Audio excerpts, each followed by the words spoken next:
Hi, my name is Mark Stallard. Welcome to Little Green Man. Manitoba's healthcare has been in the news again this week. It is news that the Special Drugs Program, SDP, will actually be cut completely, and those people who are using that program will be transitioned into pharmacare. And what this means is that they'll be forced to pay a deductible where they had these drugs that were provided at no extra charge. They paid their taxes. I don't want to say free because they didn't get them for free. The taxes paid for this. They already paid for this service. We have paid for this particular program. Progressive Conservatives want to take our taxes out of this program and put them elsewhere, obviously not into helping people that need it. Now, there's an article that I'm going to be discussing is in the Winnipeg Free Press.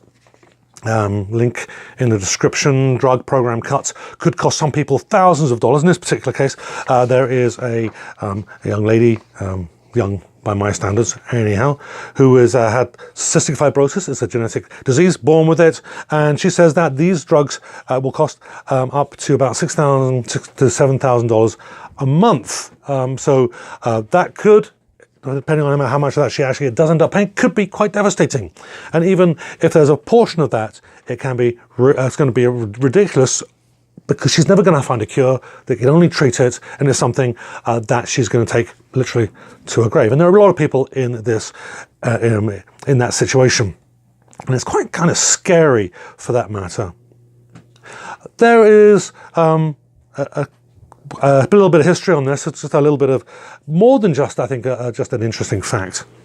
But it kind of just shows you the direction that Conservatives are going and will continue to go, almost doggedly, dog at a bone, just going to hold on to it, just going to keep going, regardless of any facts that may come up and regardless of how much harm something might do. In 1996, when the province introduced pharmacare, reading from the article now, the LSDP was renamed to the SDP, and anyone who received coverage through LSDP was grandfathered into the SDP.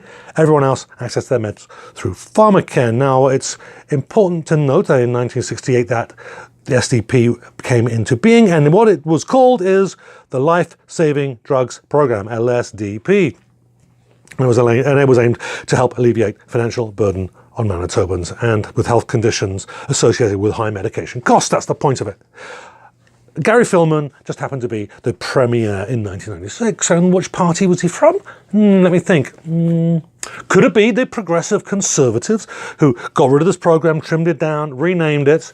And it just so happens that, if I can use a volleyball analogy, Progressive Conservatives put a lob up in front of the nets, and that's not a very good analogy. I know I've said that wrong, but lobbed the ball up and then waiting just for a generation or so, 17, 18 or so plus years. My math's not very good on that one, more than 18 years.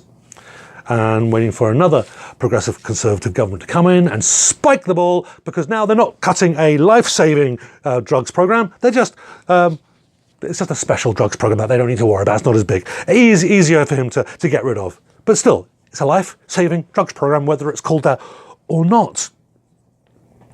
So when you put these kinds of, when people have to pay a little bit for their drugs, I mean, you say, well, okay, well, at least they don't pay for all of it. Fair enough.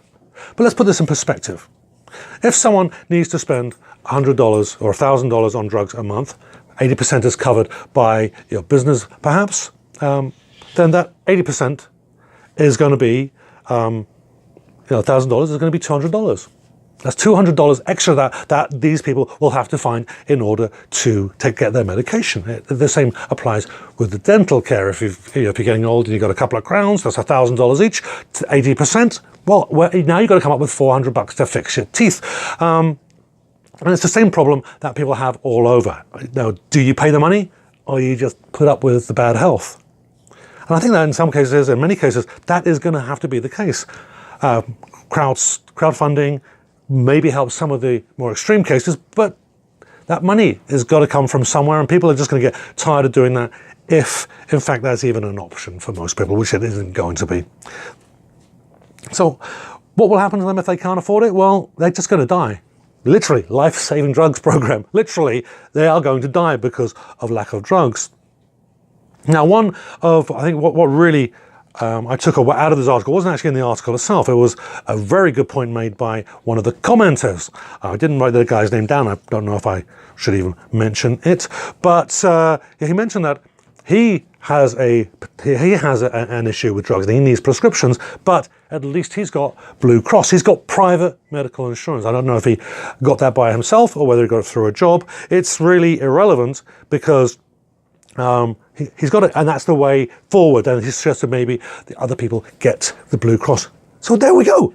And there is a clue. There is a cue, is that the drugs now, part of the healthcare, in order to cover all of the drugs, you now have to go private. They're chipping away. They're cutting the services that people need to survive, and now they're making them pay, going private. Privatizing further a healthcare service that just needs adequate funding and adequate leadership, which we're not getting from the progressive conservatives. So it's time, stop privatizing, and let's put money where it belongs with good leadership. Little green man. This is the back door to the Manitoba legislature. Now, if you hit the subscribe button now, hit the notification bell, then you won't be surprised when they try to stick something up your back door.